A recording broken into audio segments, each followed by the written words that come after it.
김정은이 어제 발사한 탄도미사일은 미국 본토까지 타격할 수 있다고 위협했습니다. 문재인 대통령은 한국형 미사일 방어체계의 속도를 높이라고 지시해 사실상 사드의 필요성을 인정한 것이 아니냐는 해석이 나오고 있습니다. 오늘의 뉴스톱10 1위로 선정했습니다. 발사된 로켓은 예정된 비행 궤도를 따라 최대 정점 고도 2111.5km까지 상승 비행하여 거리 787km 공해상에 설정된 목표 수역을 정확히 타격했습니다. 가혹한 재돌입 환경 속에서 조종 전투기의 말기 유도 특성과 핵탄두 폭발 체계의 동작 정확성을 확증하였습니다. 미국이 우리 국가를 반대하여 감히 군사적 도발을 선택한다면 기꺼이 상대해줄 준비가 되어 있다고 말씀하셨습니다. 네, 북한이 어제 발사한 탄도미사일이 스스로 굉장히 자랑스러운가 봅니다. 오늘 노동신문에서 사진 30여 장을 공개하고요. 조금 전 조선중앙TV에서 발사 장면까지 공개를 했습니다. 이 장면, 보시는 이 장면이 조선중앙TV에서 공개한 화성 12형이라고 스스로 명칭을 한 이 미사일의 발사 장면입니다. 자, 이정훈 위원님 그리고 김정문 교수님, 지금 이 화면을 보면서 좀 어떤 특이할 만한 점이 눈에 띄는 게 있습니까? 네, 화염이 지금까지 북한이 발사했던 어떤 미사일보다도 화염이 굉장히 길고 네. 잘 퍼지지 않으면서 길게 나가는 것이 특징입니다. 그만큼 추진력이 더 강해졌다 이렇게 해석을 할 수가 있겠죠. 그리고 엔진도 완전히 친형 엔진이다라고 볼 수 있겠습니다. 네, 이정훈 위원께서는 어떤 점이 따로 보이십니까? 글쎄요, 저게 지금 단분리가 안 됐다는 얘기가 있었거든요. 네. 단분리 형태가 아니고 앞에 탄두가 있는 네. 전투조정부 그렇게 달고 올라가는 모습이 보이는데 왜 저렇게 만들었을까 하는 궁금증이 드는데요. 왜 저렇게 만들었을까요? 저건 어떤 나름대로 기술적인 한계와 어떤 노림수가 있는 것 같은데 그건 좀 해석이 저는 좀 어렵습니다. 저는 김정문 교수님. 그렇게 생각 안 하는 게 저게 워낙 엔진이 힘이 좋기 때문에 네. 1단 로켓만 가지고도 네. 충분히 한 5,000km를 보낼 수 있기 때문에 네. 그런 1단 로켓으로 만들었을 가능성이 있다고 생각이 됩니다. 아하, 그러니까 굳이 1, 2, 3단 분리를 하지 않아도 1단계 로켓만으로도 5,000km까지 보낼 수 있음을 그 내용을 시험한 것이 아닐까 그래서 해석을 하시는 거죠. 저도 이제 그거를 보고는 있는데 거기서 제가 이제 추측인데요. 네. 자신 없다고 한 게 만약 그렇다면 저기에다 좀 더 작은 걸 2단으로 붙이면은 네. 우리가 그토록 염려하고 미국이 두려워하는 ICBM이 된다는 얘기입니다. 그렇죠. 저기에다 한 단을 더 올리면 되는 거 아닙니까? 그래서 네. 저 왜 붙일 수도 있는데 왜 안 붙였을까? 1단으로 썼을까? 의심을 하는 건데 저도 김 선생님하고 의견이 같은데 정확한 속은 모르겠습니다. 만약 그렇다면은 지금 붉은 등은 더 많이 켜져 있다고 저는 말씀드리고 싶습니다. 네. 자, 그러면 오늘자 노동신문에는 어떤 내용으로 스스로 자랑을 하고 있는지 내용을 먼저 좀 살펴보겠습니다. 자, 오늘자 노동신문에 나온 내용인데요. 첫 번째, 자, 지상대 지상 중장거리 전략탄 탄도 로켓 화성 12형이라고 이번에 처음 북한에서 스스로 공개한 이름입니다. 실험 발사 계획을 성공했다라고 밝히면서요. 이런 얘기를 했습니다. 위력이 강한 대형 중량 핵탄두를 장착이 가능하다. 이렇게 얘기를 했고요. 또 한 가지가 있습니다. 자, 전술 기술적 재원과 기술적 특성들을 확장하는 데 목적을 두고 있다.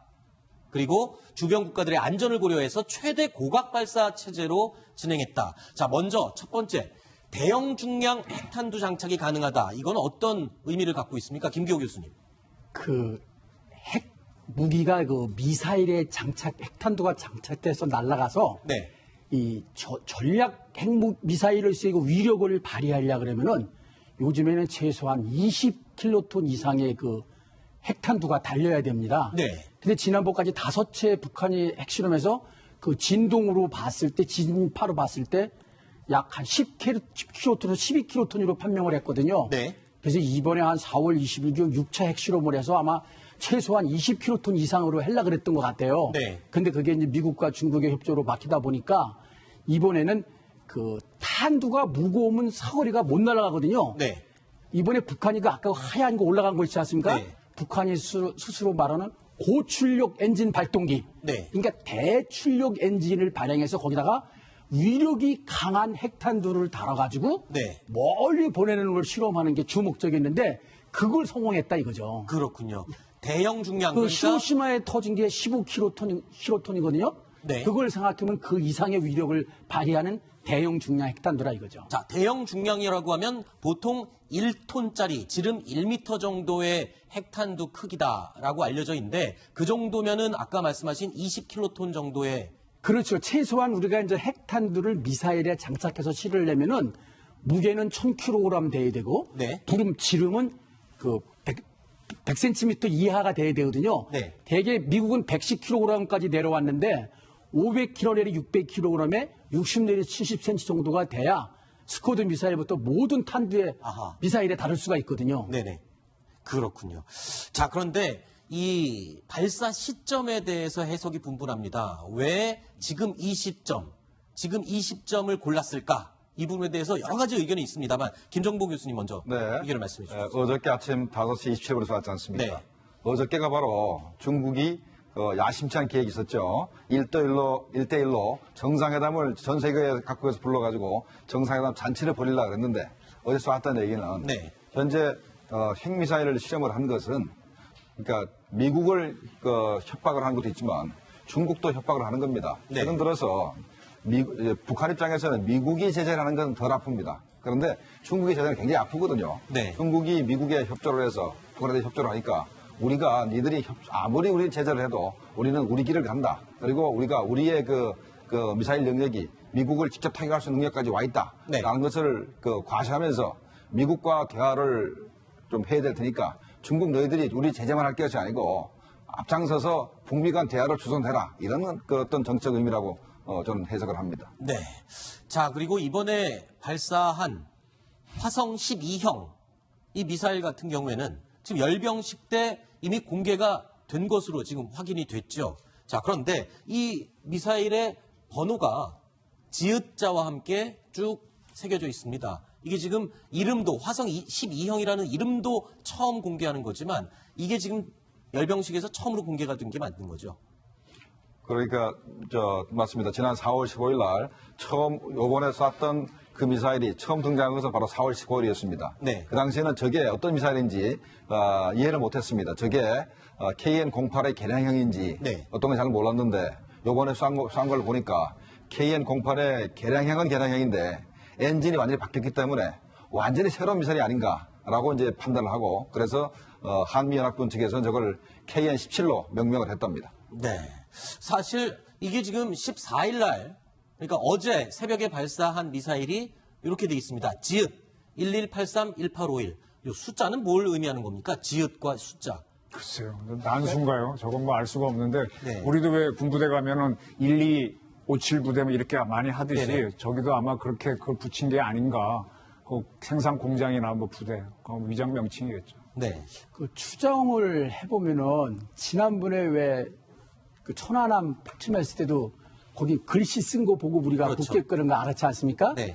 우리도 그렇게 하는데 이 생산 부대라든지 생산 일련 번호를 다 그 무기에다가 쓰게 돼 있습니다. 우리도 총을 분해해 보면은 네. 거기에 무기 생산 연도와 일련 번호를 붙이거든요. 네. 추정을 해보면 지읒은 이 미사일을 모두 운영하는 부대가 전략군이기 때문에 네. 전략군에 갈 것이고 북한이 보면 태성기계공장이라고 평양 가까운 곳에 그 신음리에 이 미사일을 만드는 생산 고장을 가명으로 붙여서 하고 있거든요. 네. 그런 데서 생산한 부대의 그 일련 번호 그럴 가능성이 높습니다. 네. 그래서 제가 추가를 좀 하자면 네. 1년 번호는 같은데 네. 제가 볼 때는 이 한미연합군을 혼란시키기 위해서 네. 제가 볼 때는 좀 지나치게 번호 숫자가 많은 것 같아요. 그래서 저걸 혼란시키려고 우리를 혼란시키고 또 자기들의 실력을 원래 실력보다 더 과장하기 위해서 네. 번호를 길게 쓴 것 같습니다. 그렇군요.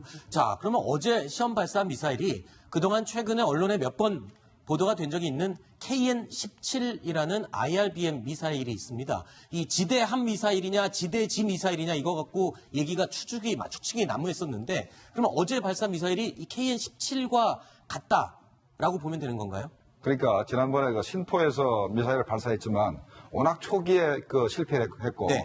또 지난번에 평안남도 북창에서도 쐈습니다만 워낙 초기에서 실패했기 때문에 미사일 종류를 파악을 못했습니다. 네. 그렇기 때문에 그거는 무시하고 요번에 확실하게 나타난 이 미사일을 KN-17로 명명을 하자라고 이제 한미연합군이 서로 합의를 한 겁니다. 아하, 그렇군요. 이정훈 의원님, 자, KN-17, 북한의 KN-17, 북한에서 말할 때는 화성 12형 미사일입니다. 위력이 어느 정도인지 좀 설명을 해주시죠. 어떤 위력을 갖고 있는지요?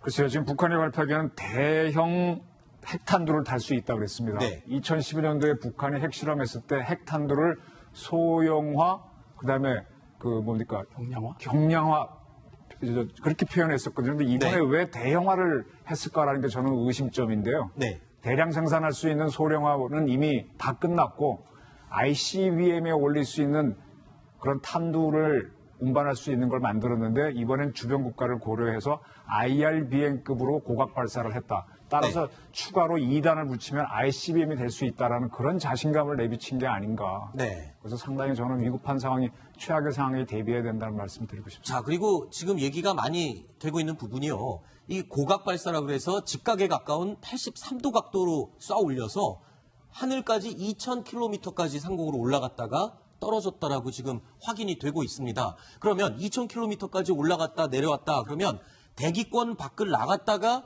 들어오는 대기권 재진입 기술까지 지금 확보가 된 게 아니야. 이게 지금 ICBM에서 가장 핵심 기술 아닙니까? 그렇죠. ICBM에서 그 가장 어려운 게 대기권에 나갔다가 들어오는 재진입 기술이거든요. 네. 북한이 아주 가혹한 환경에서 성공했다고 자찬하는데 통상 그 미국이 쏘는 미니트맨 3 같으면은 네. 시속 24,000에서 27,000까지 가다 보니까 음속에 25배에서 27배로 떨어지면은 네. 그때 떨어질 때 열도 마찰하는 그 대기권에서 마찰하는 열이 6,000도 내지 7,000도가 되고요. 네. 그래서 이게 90도로 들어오면 그 열을 못 견디기 때문에 20도 내지 30도 비스듬히 들어오거든요. 대기권이 한 100km 정도 되는데 그렇기 때문에 그거에 걸리는 탄두 외피를 내열 잘 견디는 합금을 해야 되고 그렇게 해도 이 탄두가 깎이게 돼 있습니다. 네. 그러니까 일정 부분 깎이면서 목표선에 가서 터뜨릴 수 있는 상마 기술이 돼야 되거든요. 네. 자세 제어도 돼야 되고.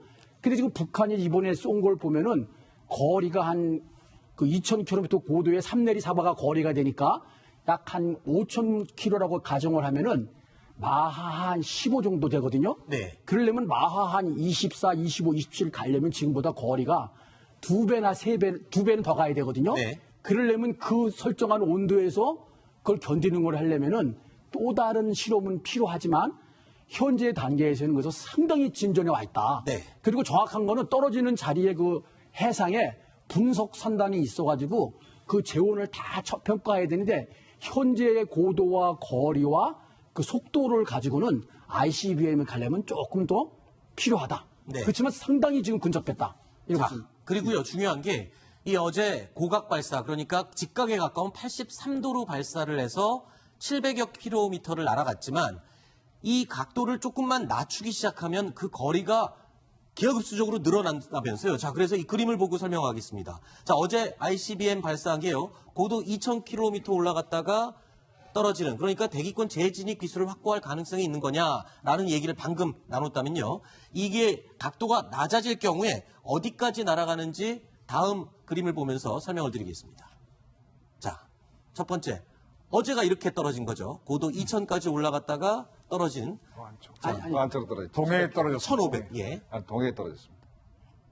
네.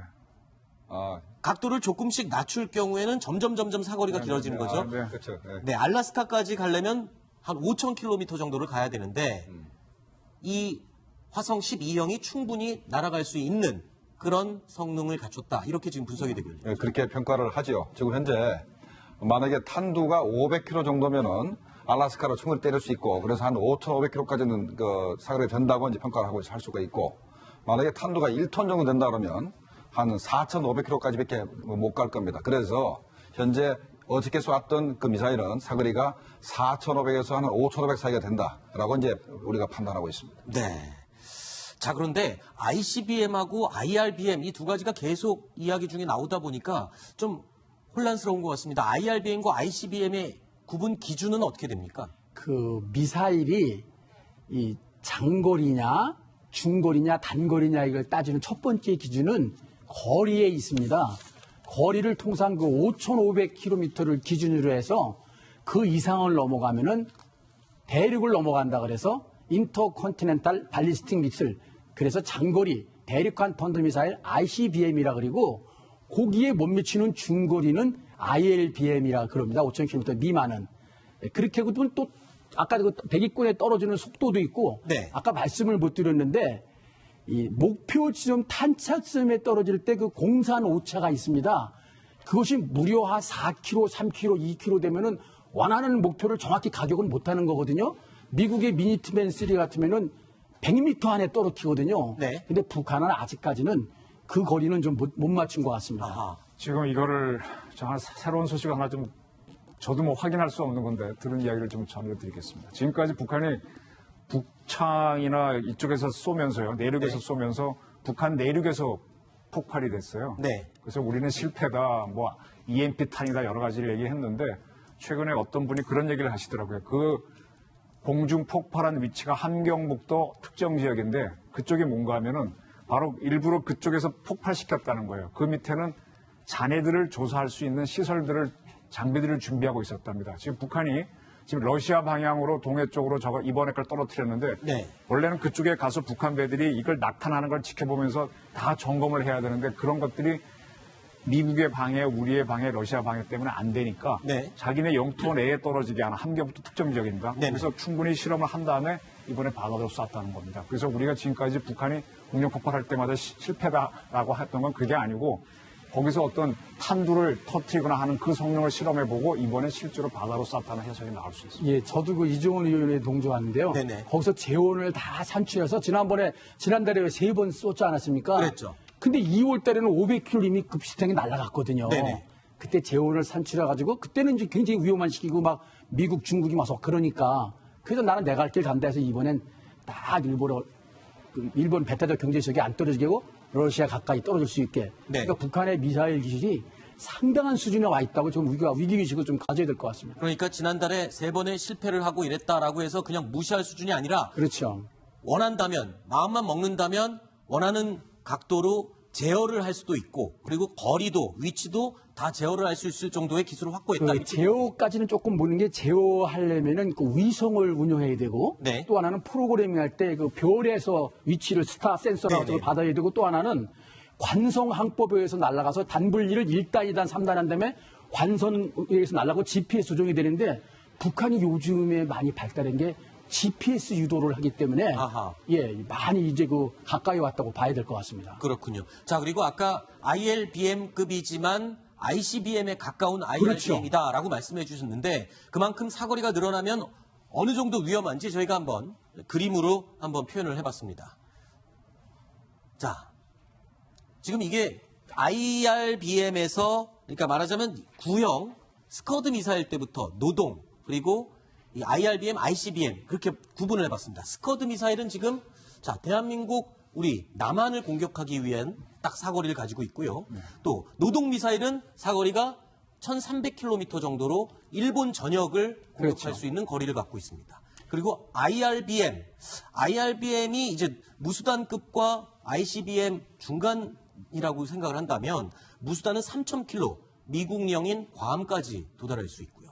그리고 이제 ICBM 13,000km를 날아갈 수 있는 대륙간 탄도미사일 이거에 가까운 지금 엔진 성능을 개발한 거다. 이렇게 이해를 할 수가 있겠죠. 그렇죠. 지금 북한이 저렇게 하는 이유가 6.25 때 부산만 나타놓고 다 점령하는데 미국이 참전했기 때문에 안 된 거 아닙니까? 네. 그러니까 지금 미군의 전력이 있는 곳을 못 오게 방해한다는 건데 예를 들면 괌 같으면 우리 전략 폭격기들이 괌에서 발전하지 않습니까? 네. 공군 기지가 있고 그리고 일본 같으면 주일 미군 기지가 있고 칠함대 모항도 있고 주일 공군도 있고 그다음에 이제 또 알래스카에 또 미 공군이 있거든요. 그렇죠. 예, 그리고 이제 미국 본토는 미국이 그 평상시에는 이렇게 군대를 많이 안 갖고 있다가 유사시가 되면 동원을 해서 합니다. 제가 UFG라든지 키루즈를 보면 거의 동원 예비군들이 동원돼서 훈련을 하거든요. 네. 그 본토에서 동원돼 가지고 오는 미군들이 못 오게끔 함정이라든지 네. 뭐 이런 걸 전부 방해해서 사고를 위해서 거의 갈 수 있는 그런 좀 단계적 발전을 하고 있죠. 네. 자, 지금 북한이 계속 강경한 입장을 취하면서 미국이 미니트맨 3라고 대륙간 탄도미사일을 2번에 걸쳐서 발사를 하지 않았습니까? 자, 그 미니트맨 3와 비교를 한다면 어느 정도 수준입니까? 이제 미니트맨 3가 이 정도입니다. 비행시간 30분에 최대 사거리가 12,000여 킬로미터 대표적인 지금 ICBM인데 여기 수준의 아직까지 저 비교를 하면? 미트맨 3 수준에 가려면은 네. 더 많은 실험과 노력이 좀 필요합니다. 근데 초보 단계라고는 인정할 수 있겠습니다. 왜냐하면 이 미사일이 저 정도 되려면 재진입 기술과 그다음에 그 목표에 이르는 정밀 유도 기술이 필요한데 네. 미국은 위성과 그 항법 장치 센서, 스타 센서 뭐 이런 걸 다 동원해서 하고 그 비행 거리도 30분인데 아마 북한이 지금 저 정도까지 거리로 날아가려 쏘았으면은 한 48분 정도 걸릴 것 같습니다. 5,500km니까. 네. 그렇기 때문에 또 정확도도 그렇고 아까도 제가 말씀드렸지만은 그 저거는 미국은 100m까지 목표 지점에 정확히 명중을 시키는데 북한은 아마 몇 킬로 될 것 같아요. 예전에 북한이 스코드 미사일 한 4km 오차했을 때는 이런 얘기가 있었거든요. 북한 스코드 미사일에 맞아 죽으려면은 조상 3, 4대 때부터 아주 재수가 없어야 맞는다. 그 정도로 정확도가 떨어진다. 예. 근데 이제 최근에는 GPS 아까 말씀드린 그걸 하기 네. 때문에 이제 맞는 거거든요. 그렇군요. 그러니까 미니트맨 3가 지금 30분 만에 미국에서 본토에서 이제 태평양까지 날아왔지 않습니까? 최대 사거리는 말이 좀 길어지만 우리 아시아까지 올 때는 이제 30분에 왔죠. 네. 근데 요번에 북한이 쐈던 미사일도 비행 시간이 30분입니다. 네. 30분에 5,500km 갔기 때문에 속도는 미니트맨보다 많이 이제 떨어진 것 같아요. 네. 그러니까 아직까지 갈 길이 멀죠. 네. 자, 그런데 지금 화성 12형 어제 북한이 발사한 미사일 5,500여 킬로미터를 갈 수 있을 만큼의 엔진 힘을 가지고 있다. 그런데 지난 3월 18일 날요. 그 유명한 김정은이 어부바까지 해줬었던 그 신형 엔진 실험. 그때 그 사진입니다. 그러니까 이게 지금 100톤 포스. 톤을 올릴 수 100톤 있는 포스. 100톤 포스의 네. 엔진을 갖고 있고 보조 엔진 4개 달린 이 엔진 시험. 이게 지금 이거를 만약에 묶는다면은 12,000, 13,000km 당연히 날아갈 수 있는 ICBM이 되지 않습니까? 그렇죠. 근데 이번에 그 로켓 이 미사일을 쏠 때 제일 처음에 올라갈 때가 이게 상승 단계라 그러거든요. 네.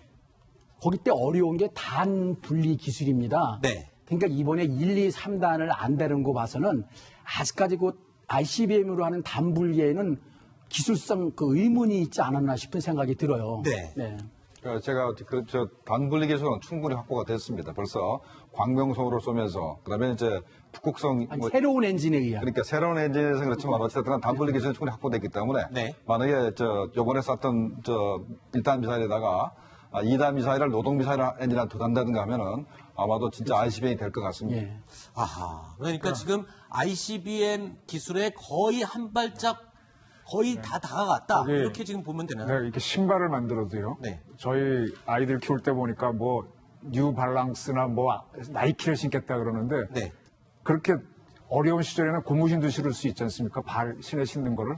그러니까 북한이 지금 만드는 미사일은 고무신일지도 몰라요. 네. 미국이나 우리가 만드는 거는 아이들이 좋아하는 좋은 운동할지 모르지만 그런 기술력의 차이가 있지만은 각각의 기능은 신발 기능은 다 한다는 겁니다. 그렇죠. 그래서 그런 성능은 떨어질지 모르지만은 거리라든지 그다음에 또 중요한 게 가서 목표를 맞추는 건데 지금 북한에는 바다가 좁고 배가 없으니까 떨어지는 지점 가서 확인할 수가 없잖아요. 네. 미국은 전 세계 군대가 있으니까 특정 한초로 쏴가지고 100m 이내에 맞았다 확인이 되는데 얘는 못하지 않습니까? 네. 그러니까 함경남도 부근에서 터지게 해서 낙탄 실험 확인을 하고 난 다음에 바다로 쏘는 겁니다. 네. 어떻게 보면 상당히 주체식 발사 시험을 해보는 거죠. 자기 능력의 한계를 인정하면서 그러니까 대신에 확인 자신이 있으니까 이번에는 한번 바다로. 일본 EEZ하고 러시아 EEZ 근처로 한번 쏴보자 딱 쏴보고 하는 거니까 네. 지금 우리는 상당히 저는 긴장해야 되고 저게 기술이 고무신 신발이다라고 우습게 볼 게 아니라고요. 고무신도 그렇죠. 엉터리 총이라도 맞으면 사람 죽는 겁니다. 네. 그리고 상당히 한국은 지금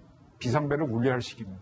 지금 이종호 의원이 참 좋은 말씀하시는데 저희는 ICBM보다도 지난번에 했던 스쿼드라든지 노동을 고각을 했을 때 고체 연료를 이동식 궤도용 차량에다가 아무 때나 기습적으로 사격하면 우리가 사전에 그 징후를 포착하기가 힘들다 보니까 당할 수밖에 없는 그런 위험한 지경에 와 있다는 거죠. 저렇게 지금 거의 ICBM까지 갔다는 거는 스쿼드나 노동은 고체 연료로 뭐 아무 때나 발사할 수 있다는 거거든요. 아, 그러면 지금 어제 발사한 이 화성 12형은 액체에 가까울 거예요? 고체에 가까울 거예요? 어떤 걸로 지금 추정이 됩니까? 일단 이동식 ICBM인 경우에 가장 위협적이지 않습니까? 동창리 미사일처럼 그냥 거기에서 항상 발사하는 미사일은 감지가 가능하지만 이동형은 어디서 어떻게 쏠지 모르는 거 아닙니까? 근데 현재로서는 불확실합니다. 네. 뭐라고 답변하기가 힘든데 제가 볼 때는 이 연료의 그 색깔이라든가 화염의 색깔이라든가 모양을 봐서는 꼭 고체 같은데 네. 꼭 고체로 같습니다. 그런데 현재 우리 한미 연합군에서는 액체 로켓으로 판단하고 있는 것 같습니다. 일본에서 먼저 전날 발사 조짐이 있다고 보도한 걸로 보면은 그때 연료를 주입한 게 아닌가 그런 판단을 하고 있는 거죠. 네. 지금 뭐 모든 답변은 김정은이가 와서 답변을 저랑 일문일답 하면 풀리겠는데 그건 안 되고 머리를 짜내고 있으니 참 답답한 노릇이죠. 그러니까 저는 뭐 상식적인 질문을 세 분께 한번 좀 드리고 싶은데요. 네네네. 그러니까 지금 유엔 결의를 통해서 지금 대북 제재와 압박을 굉장히 강도 높게 하고 있음에도 불구하고 저렇게 이렇게 미사일 발사를 계속 할 수 있는 이유가 있습니까? 뭐 기술력이라든지 아니면 어떤 그 재료를 들여오려면 상당히 그 제재와 압박을 뚫어야 되는데 왜 자꾸 이렇게 이 제재와 압박을 뚫고 저런 미사일 개발이 되고 있는지 그것을 막을 수 있는 방법은 없는지 저는 그렇죠. 그게 좀 궁금합니다. 지금같이 이렇게 대북 제재가 강화되는 시기면 연료라든가 부품들을 지금 해외에서 조달을 하지 못했을 거 아닙니까? 그러면 북한 자체적으로 생산한 부품과 재료만으로도 지금 만들 수 있는 그런 상황이란 말인가요? 그렇게 봐야 되겠죠. 그러니까 지난번에 우리가 단동에 중국 무역회사가 북한의 이 미사일을 깎을 수 있는 그 절삭 공구라든가, 네. 그다음에 뭐 산화알루미늄이라든가 이런 재료를 공급했다는 걸 우리가 알았지 않습니까? 또 마찬가지로 지난번에 러시아도 이 정밀 가공 그 기계, 우리가 대한민국이 반도체 잘 만들지만은 반도체를 만드는 기계는 일본이나 미국에서 사옵니다. 네. 마찬가지로 북한이 미사일은 잘 만드는데 네. 미사일을 깎는 공구, 핵탄두를 깎는 이 가공하는 기계는 해외에서 사왔습니다. 네. 그렇기 때문에 만약에 앞으로 계속해서 제재가 엄격히 시행된다 그러면 앞으로 북한이 이렇게 미사일이나 핵탄두를 생산하는 능력은 많이 줄어들 가능성도 있습니다. 그렇군요. 자, 그리고요, 오늘 노동신문에 보면은 김정식, 장창하라는 두 인물이 등장을 합니다. 지금 이 사진인데요. 자, 장창하라는 사람이 이 인물이고요. 이 사람이 김정식이라는 인물로 지금 확인이 되고 있습니다. 그런데 계급장을 보니까요, 별 두 개로 계급장을 달고 있어요. 이 정도면 지금 북한에서 어느 정도의 위치에 있는 당 군수공업부 관계인가요? 부부장인 것 같습니다. 두 사람 네. 다. 당 군수공업부 네네. 부부장입니다. 요 왼쪽에 왼쪽 제일 가에 웃는 사람이 이게 이제 네. 이병철 네. 군수공업부 제1부부장이고요. 요 사람들이 그 부하입니다. 두 사람. 아하. 근데 이번에 이렇게 활짝 웃고 있는 거 보니까 이번 미사일 발사 시험에 혁혁한 공을 세운 게 아닌가 추측이 되네요. 그렇죠. 그러니까 이제 그 당의 중앙위원회 그 전문 부서의 부장은 장관급이고요. 네. 부부장이면 차관급입니다. 근데 북한은 그 부부장들이 많고 또 그 위에 선임 부부장, 제1부부장도 있고 그래서요. 그리고 민간인들도 이렇게 군사칭으로서 이렇게 장군을 달아줍니다. 우리는 같으면은 중장이라는데 별 하나를 소장이라 그러고 두 개를 중장이라 그러거든요. 네. 세 개를 상장, 네 개를 대장이라 그러고요. 네. 자, 그러면 북한이 발사한 IRBM 이 미사일을 막을 수 있는 우리 군의 시스템은 어떻게 작동을 하는지 이정우 의원께서 좀 그림을 보면서 설명을 해 주시죠. 어떻게 작동을 해서 막을 수가 있는 겁니까? 네, 북한이 쏘게 되면은요, 네. 우선은 봐야 될 거 아닙니까? 눈을 봐야 주먹질로 우리가 할 텐데, 그걸 보는 게 레이더입니다. 그래서 네. 그린파인 레이더하고, 그 다음에 우리의 패트리어트 팩3에 붙어 있는, 팩2에 붙어 있는 레이더 등으로 그 다음에 장거리 방공 레이더가 또 있고요. 그런 걸로 종합적으로 봐서 잡고, 그 다음에 바다에 있는 스파이1 레이더, 그 이지스에 걸로 잡아가지고, 그 정보를 가지고 가장 높은 고도에서는 이제 미국의 사드가 들어와서 사드가 잡고, 그 다음에 뚫리면은 팩3로 잡고, 팩2로 잡고, 그 다음에 LSM으로 잡고, MSM으로 이런 다층 방어가 되는 거죠. 네. 근데 이번에 이걸 아셔야 돼요. 이번에 우리 그린파인 레이더가 한 1000km 볼 겁니다. 사드 레이더가 한 600, 700km 본다고 하는데, 네. 2000km까지 올라가 버렸죠. 그러니까요. 그럼 중간에 올라가는 거 봤다가 어디 가는지 모르다 떨어질 때 보는 겁니다. 네. 허점이 있죠. 그러네요. 또 떨어질 때는 워낙 탄도의 속도가 빠르고. 빠르기 때문에 요격하기가 힘든 게 지금 또 네, 그래서 그냥 떨어지다가 만약에 우리 지난 시간에 얘기한 대로 우리가 맞출 수 있는 사드나 팩3가 올라서 맞출 수 있는 고도보다 더 높은 데서 빵 터져서 EMP탄을 아하. 전자기판을 터뜨린다 그러면 우리는 아무것도 못하는 거죠. 그래서 그렇죠. 북한도 모든 수를 다 써서 think the unthinkable, 생각하지도 못한 걸 생각해가지고 우리를 위협에 빠뜨리기 위한 작전을 짜고 있다 이렇게 보입니다. 자, 그래서요, 문재인 대통령도 안보 분야 1호 지시사항으로 KMD 시스템, 그러니까 우리 한국군 자체적인 미사일 방어 시스템 개발을 더 가속화해라라는 지시를 했다고 하는데, 자, KAMD 미사일 방어 체제, 자, 이게 효과적으로 작동을 하려면 시간도 지금 많이 걸릴 테고, 그리고 또 사드와도 좀 연계 관계가 있지 않습니까? 결국에는 사드와 KAMD 뭔가 겹치는 부분이 있지 않습니까? 한국형 미사일 방어 체계는 사드는 원래 없습니다. 없고 우리가 추구했던 거는 패트리엇 2를 패트리엇 3로 이제 업그레이드를 하고 네. 그다음에 이제 M셈 미사일 우리가 개발을 했습니다. 네. 내년부터 실전 배치될 건데 그거는 이제 최대 고도가 20km까지밖에 못 맞춥니다. 네. 그리고 현재 L셈을 개발 중에 있습니다. L셈. 그거는 고도가 40에서 60km 정도 되거든요. 네. 그건 한 2023년도 되면 이제 개발이 완료가 됩니다. 네. 그래서 이제 그 23년도까지 만들 걸 좀 빨리 땡겨서 만들라. 이런 지시사항이고, 사드는 그 위에 40km부터 150km에서 맞추기 때문에 그 위에 미사일을 맞추는 건데, 우리 기술로 사드를 개발하려면 10년 이상 걸릴 겁니다. 그래서 가능하다면 뭐 이스라엘제 에로3를 사든 아니면 사드를 사든 이렇게 그걸 사는 것이 더 빠른 길이라 생각이 됩니다. 지금 이 KAMD 시스템을 완성하는 데는 2조 원 넘게 든다고 하는데 지금 사드 한 개 부대를 배치하는데 지금 1조 원 정도가 들잖아요. 일개 포대. 일개 포대.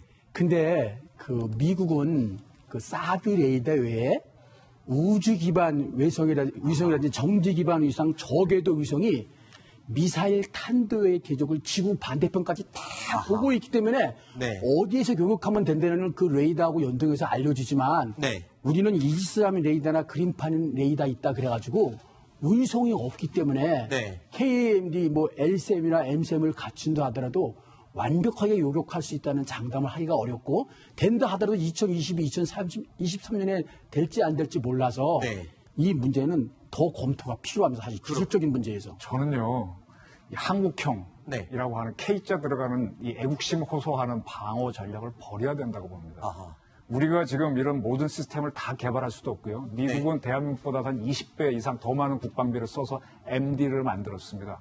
그 20분의 1도 안 되는 우리나라가 KAMD를 만들어서 미국을 능가할 수 있겠어요, MD를? 그러니까 국산화하는 건 좋은데 국산화를 우리가 다 할 수 없어요. 예를 들어 삼성 휴대폰에도 미제 기술 들어가 있지 않습니까? 네. 그렇게 해서 하는 건데 지금 북한의 미사일 위협을 KAMD를 해가지고 풀어라. 우리가 하드웨어를 다 만들었다고 칩시다. 설사.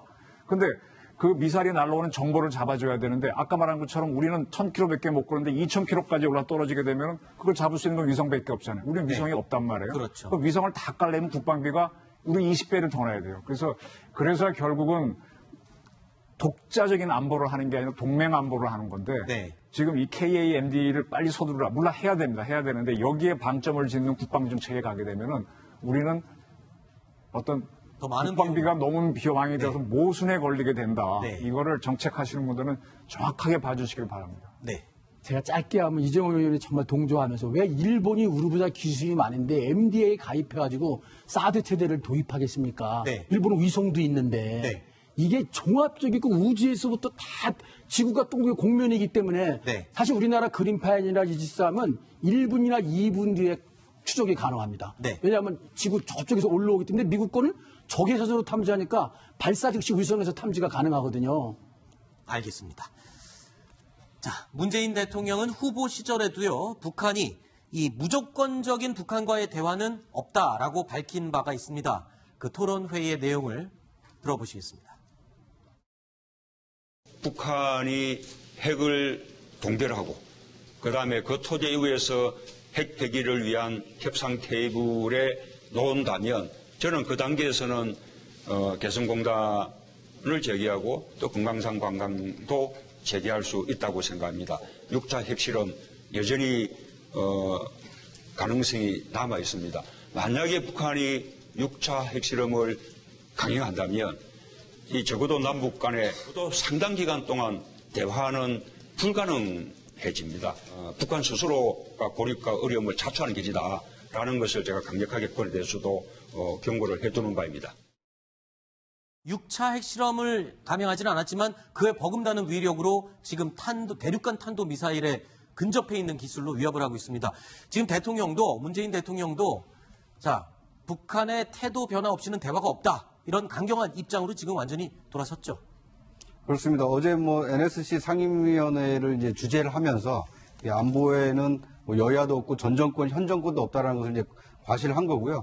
또 방금 방송기자클럽에서 얘기한 내용을 보더라도 두 가지 전제가 있지 않습니까? 현재 핵을 동결을 해야 되고 또 핵 폐기를 위한 협상 테이블에 나왔을 때 이 개성공단 재개라든지 금강산 관광 재개가 가능하다. 그러니까 두 가지 전제 조건을 좀 제시를 했기 때문에 그 원칙에서 어떻게 보면 북한의 그 미사일 도발로 더 강경해졌지 네. 그것이 더 유화해지기는 좀 어렵지 않나 이런 생각이 듭니다. 알겠습니다.